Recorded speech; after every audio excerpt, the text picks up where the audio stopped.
சின்ன ஸ்ட்ரீட்டிலலாம் என்னோட கவுன்சிலர் ஃபண்டை வச்சு பண்ணி முடிச்சிருக்கோம்.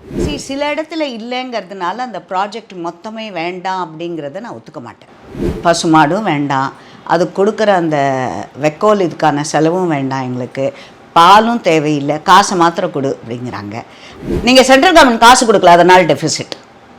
போன வருஷ பட்ஜெட்டில் சிசிடிவி கேமரா 60,000 போட்டாங்க. இந்த வருஷம் 84,000. 24,000 ஒரு வருஷத்தில் ஜாஸ்தி ஆகுமா? எல்லாவற்றுமே தனியார் வசம். பார்க் மெயின்டெனன்ஸ் தனியார் வசம், சுடுகாடு தனியார் வசம், டாய்லெட் மெயின்டெனன்ஸ் தனியார் வசம். இவர்கள் எவ்வளவு அம்பானிகளையும் அதானிகளையும் உருவாக்குகிறார்கள். 36 ரூபாய் எங்க, 336 ரூபாய் எங்க, 386 எங்க? 386 ஒரு நாளைக்கு வச்சாங்கனாக்கா டாய்லெட் எல்லாம் தாஜ் கொரமண்டலோட டாய்லெட் மாதிரி இருக்கணும். யாராக இருந்தாலும் இந்த மாதிரி ஒரு செயலை யாராவது மனசாட்சி உள்ளவர்கள் செய்வார்களா? இது ஒரு எக்ஸாம்பிள். எதுக்குன்னா, யோகி மாதிரி ஒரு முதலமைச்சர் தேவை தமிழ்நாட்டிற்கு. என்றைக்கு போலீஸ் தாக்கப்படுகிறார்களோ பொதுமக்களின் வாழ்க்கைக்கு ஒரு பெரிய பாதிப்பு. சென்னை மாநகராட்சி கூட்டத்தில் நீங்கள் போனாலே ஒரே நீங்கள் பேச ஆரம்பித்தாலே அது ஒரு மாதிரியான சர்ச்சைக்கும் ஒரே சத்தங்களாக கேட்குது. ஒரு 4 வருடங்களில் பாஜகவை சேர்ந்த ஒரே உறுப்பினராக நீங்கள் மாமன்ற கூட்டத்தை எப்படி எதிர்கொள்கிறீங்க? ஒன்று நீங்கள் சொன்ன மாதிரி ஒரு எதிர்ப்பு, பாஜக மேலே வெறுப்பு, பாஜகவின் கொள்கையின் மேல் ஒரு வெறுப்பு, நரேந்திர மோடிஜி மேல் ஒரு வெறுப்பு, அண்ணாமலைஜி மேல் ஒரு வெறுப்பு, அப்படின்னு ஒரு டோட்டல் பிராமண வெறுப்பு. இதையும் சேர்த்துக்கணும் நான். இன்னொன்று, அது ஓப்பனாக இன்னும் வரல. நம்முடைய இந்திய திருநாட்டின் பெருமையை பற்றி கொஞ்சம் கூட ஒரு இதுவே இல்லை அவங்களுக்கு. ஒரு நம்ம சுதந்திர போராட்ட வீரர்கள் அவங்களெல்லாம் விட்டுருவாங்க, மொழி போராட்ட வீரர்கள் அவங்கள பற்றி பேசுவாங்க. வஉசியை பற்றியோ, ஒரு இங்கே தமிழ்நாட்டுக்கே நான் சொல்கிறேன், கட்டபொம்மனை பற்றியோ, மருது சகோதரர்கள், தேவரையா அப்படி அவங்க பேரை வைக்கணும் அப்படின்லாம் வரவே வராது எதுவுமே. ஸோ இதெல்லாம் ஒரு தமிழ்நாட்டோட வீழ்ச்சி. அதற்கான ஒரு இதுவாக தான் நான் இதை பார்க்குறேன். But at the same time எனக்கு இதில் திராவிட முன்னேற்றக் கழகம், அந்த கட்சியை சேர்ந்த சகோதரர்கள் நிறைய பேர் ரொம்ப நல்லா நடந்துப்பாங்க. இந்த கூச்சல் போட்டு உட்காத்தி வைக்கிறதுல காங்கிரஸ் இருப்பாங்க, விசிகே இருப்பாங்க, கம்யூனிஸ்ட் சில வாட்டி இருப்பாங்க, அந்த மாதிரி.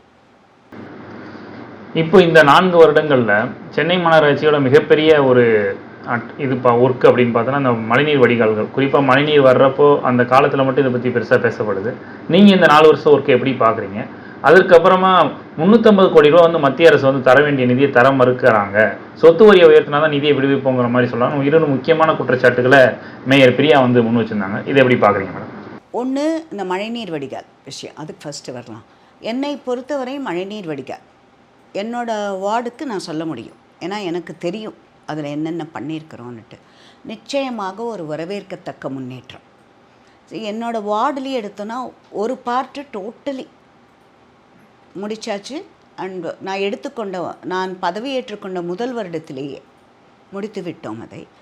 அதையே வேண்டான்னு எழுதி கொடுத்தாங்க பப்ளிக்கெல்லாம்.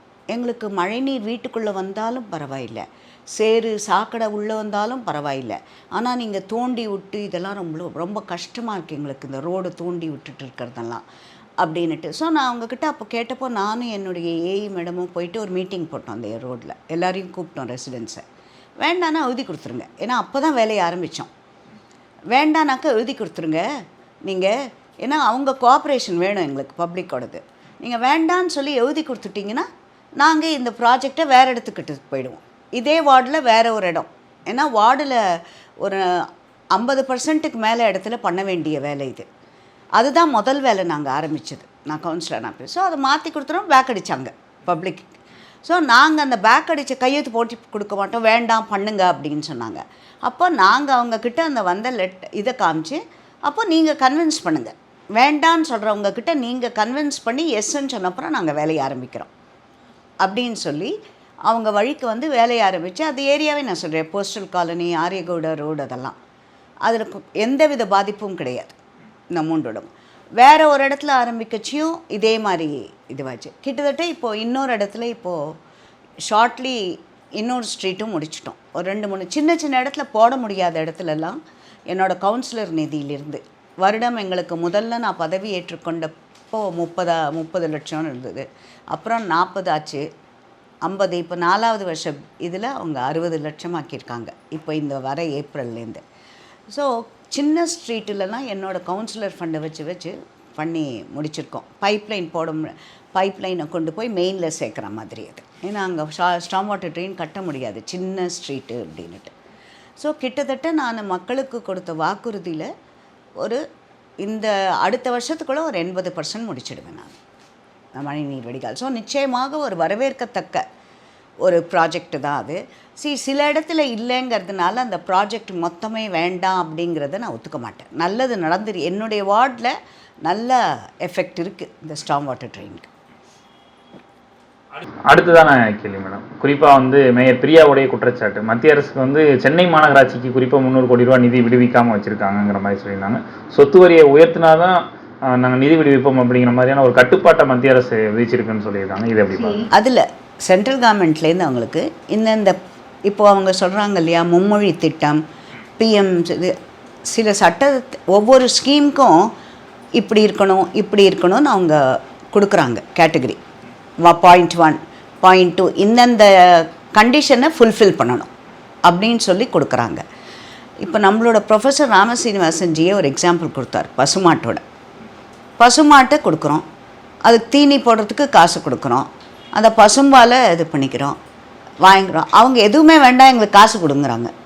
பசுமாடும் வேண்டாம், அது கொடுக்குற அந்த வெக்கோல் இதுக்கான செலவும் வேண்டாம், எங்களுக்கு பாலும் தேவையில்லை, காசை மாத்திரம் கொடு அப்படிங்கிறாங்க. அந்த ஸ்கீமில் இப்படி இருக்குனாக்கா அதை ஃபாலோ பண்ணால் தானே முடியும் அதில். ஸோ அதை ஃபாலோ பண்ண மாட்டேன், ஆனால் எனக்கு காசு கொடுத்துரு அப்படின்றது. அந்த பிரதானவர்கள் ரொம்ப கிளியராக சொன்னார். இந்தந்த திட்டங்களை இந்தந்த கண்டிஷனை ஃபுல்ஃபில் பண்ணச்சா அந்த பணம் வரும். ஃபுல்ஃபில்லே பண்ணாமல் பணத்தை கொடுனா எப்படி? அந்த இவங்க மாண்புமிகு மேயர் அவர்கள் கேட்டதுக்கும் நான் வரேன். எதுக்கு எடுத்தாலும் சென்ட்ரல் கவர்மெண்ட்லேருந்து பணம் வரல, சென்டர்லேருந்து பணம் வரலன்னு. நாங்கள் இது 4வது வருஷம் அடியெடுத்து வச்சுருக்கேன். நான் முதல் வருஷத்துலேருந்து கேட்டுக்கிட்டு இருக்கேன். சென்ட்ரல் கவர்மெண்ட்லேருந்து ஒரு 7-8 பிரிவுகள் கீழே பணம் கொடுக்குறாங்க. இப்போ அந்த சிசிடிவி எடுங்க, நிர்பயா ஸ்கீம் கீழே அதில் 60% மத்திய அரசு, 40% நம்ம ஸ்டேட் கவர்மெண்ட். அதே மாதிரி ஜல்ஜீவன் ப்ராஜெக்ட்டுக்கு இப்படி ஒவ்வொன்றுத்துக்கும் அவங்க கொடுக்குறாங்க. ஸ்வச் பாரத் இந்த மாதிரி. நான் அவங்கக்கிட்ட ஃபஸ்ட்டு வருஷத்தில் கேட்டேன், எனக்கு மத்திய அரசிடமிருந்து உங்களுக்கு எவ்வளவு நிதி வருகிறது, சும்மா பொத்தாம்பதுவாக இவ்வளோ வருதுன்னு சொல்லக்கூடாது, இந்தந்த ஸ்கீம் கீழே இவ்வளோ வருது அப்படின்றத சொன்னேன். ஏன்னா ஸ்கீம் மாற்றி போட முடியாது. நிர்பயாவுக்கு வர பணத்தை எடுத்து இவங்க வேறு எதுக்கும் செலவழிக்க முடியாது, ரோடு போட முடியாது இவங்க. அந்த மாதிரி அதெல்லாம் கொடுங்கன்னு சொல்லி நான் கேட்டிருக்கேன். நிர்பயாவில் எவ்வளோ வருது, ஐசிடிஎஸ்னு ஒரு ஸ்கீம் இருக்குது, இன்டகிரேட்டட் சைல்டு டெவலப்மெண்ட் ஸ்கீம்னுட்டு. எக்ஸ்பெக்டட் மதர்ஸ், அந்த குழந்தைக்கு பிறந்த குழந்தைக்கு இவ்வளவு 1 வருடம் வரை சத்துணவு தருது, இந்த மாதிரி எல்லாமே இருக்குது. அது கீழே ஐசிடிஎஸ் ஸ்கீம் கீழே அது கீழே எவ்வளோ வருது, ஸ்வச் பாரத் கீழே எவ்வளோ வருது அப்படின்னெல்லாம் நான் கேட்டிருக்கேன். நான் இது வரைக்கும் 3 வாட்டி கேட்டிருக்கேன். இது வரைக்கும் எனக்கு ஒரு வாட்டி கூட பதில் வந்தது கிடையாது ஸ்வச் பாரத்க்கு. அதே மாதிரி அவங்க நிர்பயா ஸ்கீம் கீழே சிசிடிவி போடுறாங்க. அந்த சிசிடிவி நான் 3 வருஷமாக கேட்டுக்கிட்டு இருக்கேன். போலீஸை வச்சு போடுறது. அது எந்தெந்த இடத்துல போட்டிருக்கு, எவ்வளோ போட்டிருக்கீங்கன்னு கேட்டால் ஒரு பொத்தாம்பதுவா 600 இடங்களில் போடப்பட்டுள்ளது.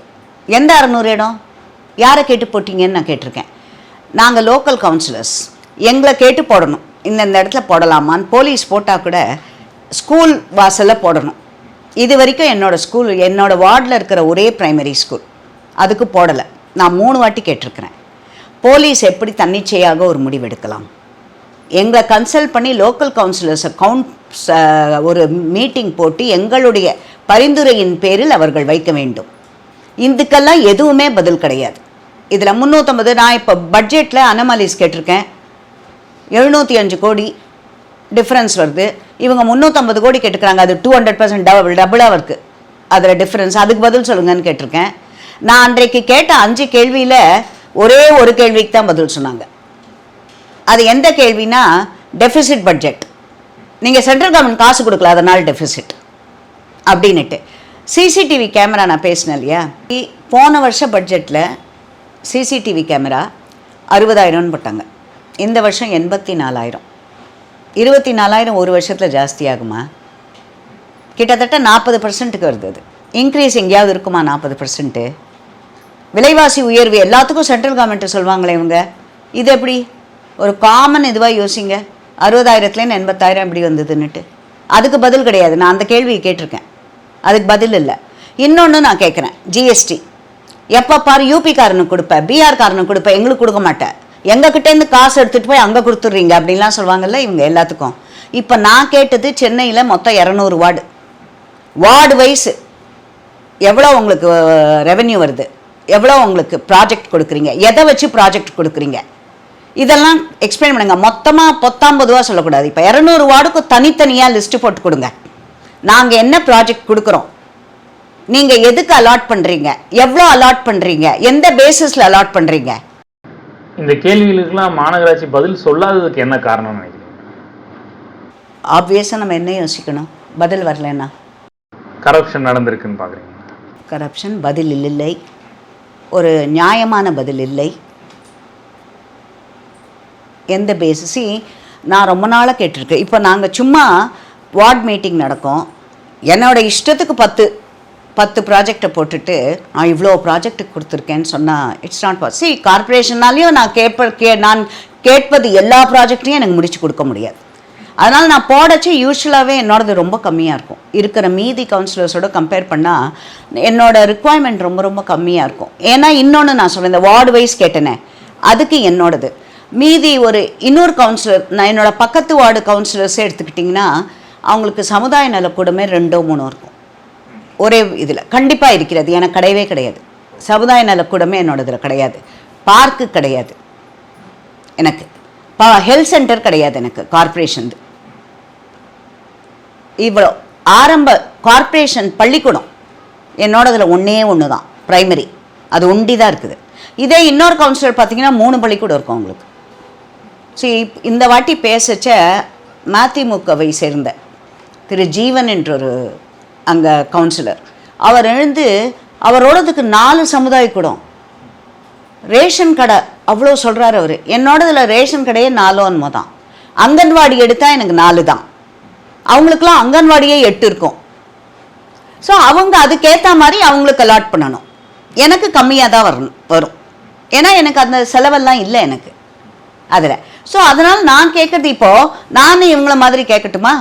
என்னோடதில் கமர்ஷியல் இருக்குது, மாம்பழம் ஸ்டேஷன் ரோடெலாம் வர்த்தக இது ஷாப்பிங், இது மாம்பழம் ஸ்டேஷன் இருக்குது என்னோடய வார்டில், ஸ்டேஷன் ரோட்டில் வணிகர் சங்கமே 3-4 இருக்குது.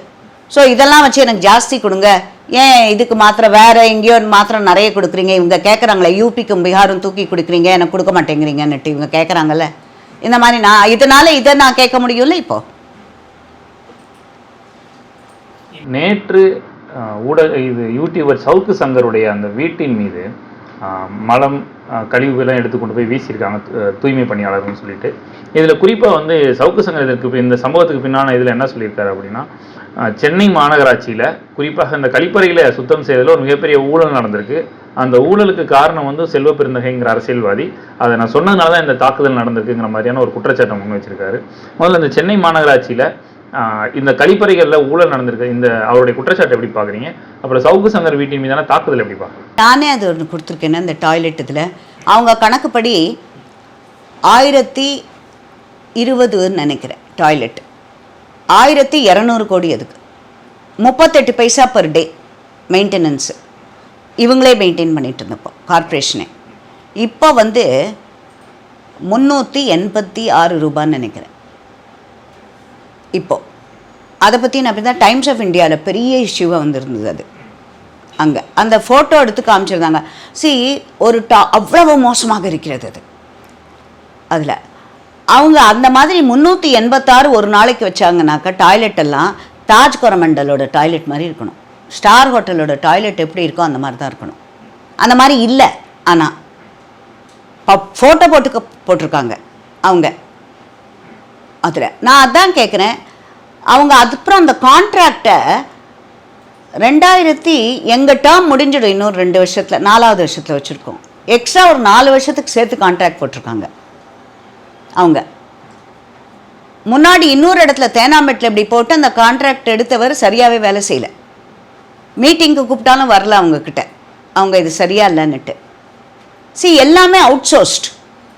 இவங்க எங்களை கேட்டால் மத்திய அரசு சொல்லுவாங்க அம்பானிக்கும் மதானிக்கும் கான்ட்ராக்ட் அப்படிம்பாங்க. அதே தான் நடக்குது கார்பரேஷனில். எல்லாவற்றுமே தனியார் வசம். பார்க் மெயின்டெனன்ஸ் தனியார் வசம், சுடுகாடு தனியார் வசம், டாய்லெட் மெயின்டெனன்ஸ் தனியார் வசம். இவர்கள் எவ்வளவு அம்பானிக்களையும் மதானிக்களையும் உருவாக்குகிறார்கள். அதுதான் சொல்கிறேன். இப்போது சில இது தனியார் வசம் போனால் நல்லது தான், மெயின்டைன் பண்ணுவாங்க, நல்லா பண்ணுவாங்க, அக்கௌண்டபிலிட்டி அது. பட் இங்கே தனியார் வசம் கொடுத்து அக்கௌண்டபிலிட்டியும் இல்லாமல் பண்ணிட்டாங்க. அங்கே தான் ப்ராப்ளம் வருது. இப்போ இதில் இந்த டாய்லெட்டில் நிச்சயமாக நான் சொல்கிறேன், 36 ரூபாய் எங்க, 336 ரூபாய் எங்க, 386 ரூபாய் எங்க ஒரு நாளைக்கு. அவங்க இன்னொன்று அதில் கிளியராகவே போடலை. அவங்க கட்டி மெயின்டைன் பண்ணி அதுவாக எந்த வித, நான் சொன்னேன் இல்லையா, ஒரு கிளாரிட்டியே இருக்காது. நம்ம கேட்குற கேள்விக்கு பதில் ஒரு 1.5 மாதம் 2 மாதம் கழிச்சு வரும். இப்போது நான் இப்போ கார்பரேஷனில் இருந்து கேள்வி, எனக்கு எல்லா வாட்டியும் சான்ஸ் கிடைக்கலன்னு நான் எழுதி அனுப்புகிறேன். இந்த மாதம் என் கேள்வின்னு எனக்கு சான்ஸ் கிடைக்காது. அதுக்கு பதில் வரும் கார்பரேஷன்லேருந்து ஒரு 3 மாதம் 4 மாதம். நான் அது ப்ரூஃப் வச்சுருக்கேன். அதுக்கு அந்த மாதிரி ஒரு, நான் சொன்னேன் இல்லையா, அக்கௌண்டபிலிட்டி அது இல்லவே இல்லை. இதில் குறிப்பாக இப்போ 1000 கழிப்பறைகள்னு சொன்னால் அந்த 1000 கழிப்பறைகள் முதல்ல இருக்கா? ஏன்னா பல இடங்களில் வந்து நம்ம பார்க்குறது உடஞ்சி இருக்கிற அந்த காட்சியில் தான். அப்படி தான் ஃபோட்டோவே அவ்வளோ மோசமாக இருந்தது. அவங்க ஃபோட்டோ எடுத்து போட்டதே டைம்ஸ் ஆஃப் இந்தியாவில் ஒரு பெரிய ஆர்டிக்கலே பண்ணியிருந்தாங்க இதை பற்றி. அவங்க கண்டிப்பாக கேள்வி கேட்கப்பட வேண்டிய ஒரு தருணம் அது. இன்னொன்று நான் சொல்லுறேன், இப்போது இதுவாகவே நான் கேட்குறேன். இப்போது சவுக்கு சங்கர் சொல்கிறார் இல்லையா, அதுக்கு ஏன் எக்ஸ்ட்ரா இதுன்னு நான் சொல்கிறேன்.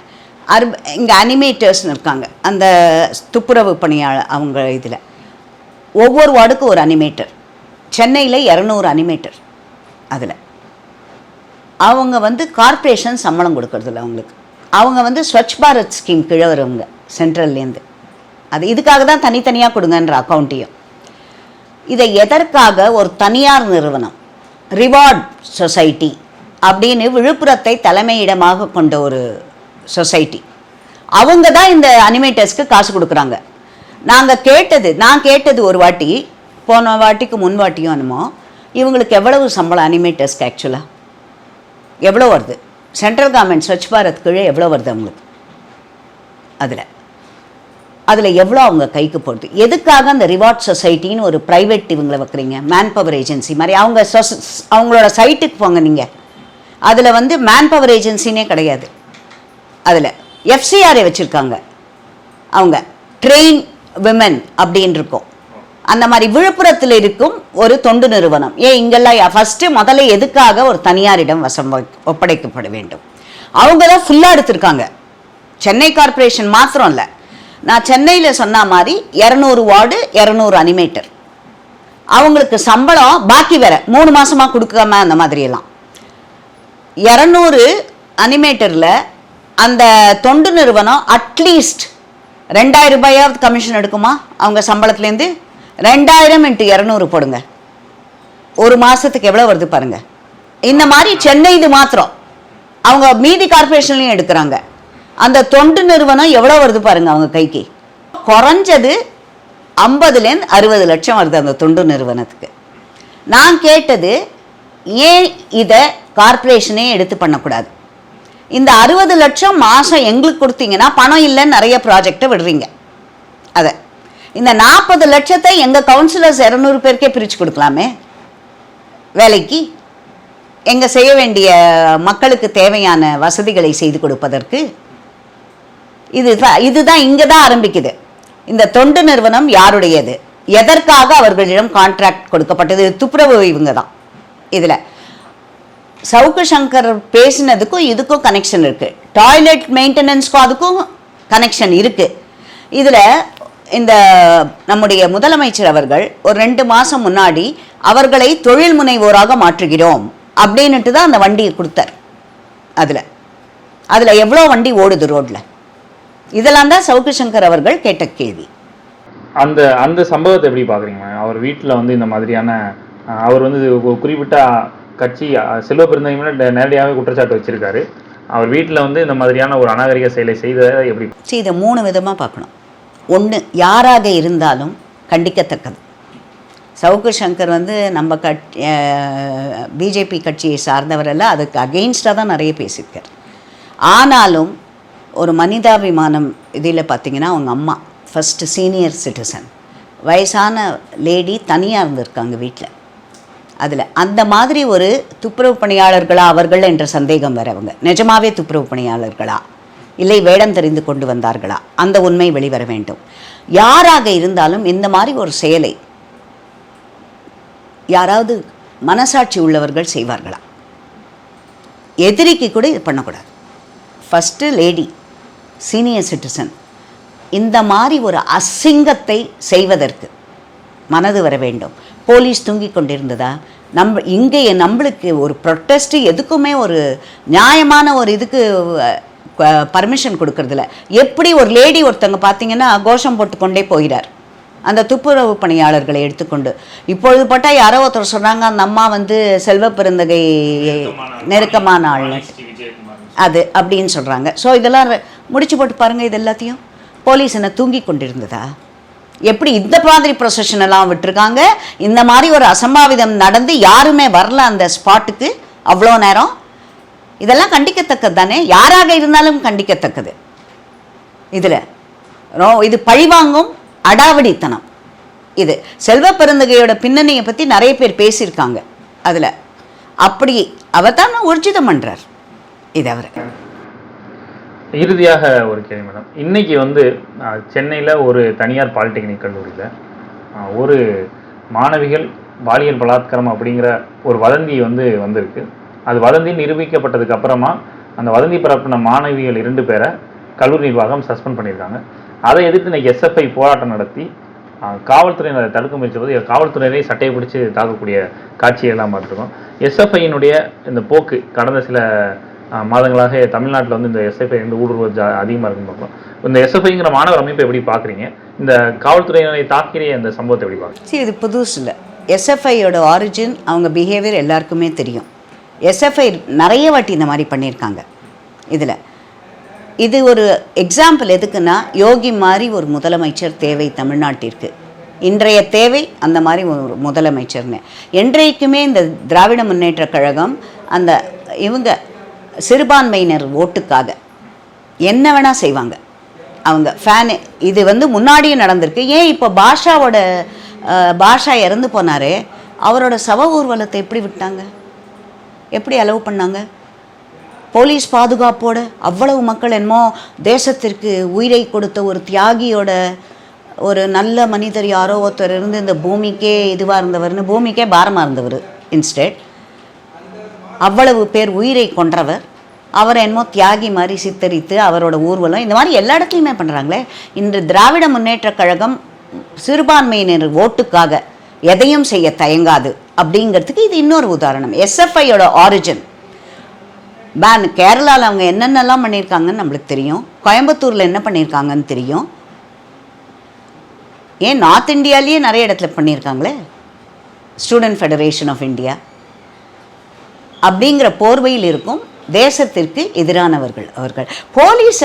இதே போலீஸை என்றைக்கு போலீஸ் தாக்கப்படுகிறார்களோ பொதுமக்களாலோ ஒரு குரூப்புனாலேயோ, அது அந்த அந்த பகுதியை சேர்ந்த பொதுமக்களின் வாழ்க்கைக்கு ஒரு பெரிய பாதிப்பு. ஏன்னா இது ராமசாமி அவர்கள் முன்னாடியே சொல்லியிருக்கார். இது ரொம்ப ரொம்ப ஒரு வருந்தக்கூடிய ஒரு போக்கு. இதற்கு ஒரு முற்றுப்புள்ளி வைக்க வேண்டும். ஆனால் இந்த அரசு முற்றுப்புள்ளி வைக்காது. இன்னொரு இடத்துல கூட இதே மாதிரி நடக்கும். நம்மளும் அதை பற்றி பேசிட்டு 2 நாள் கடந்து போவோம்.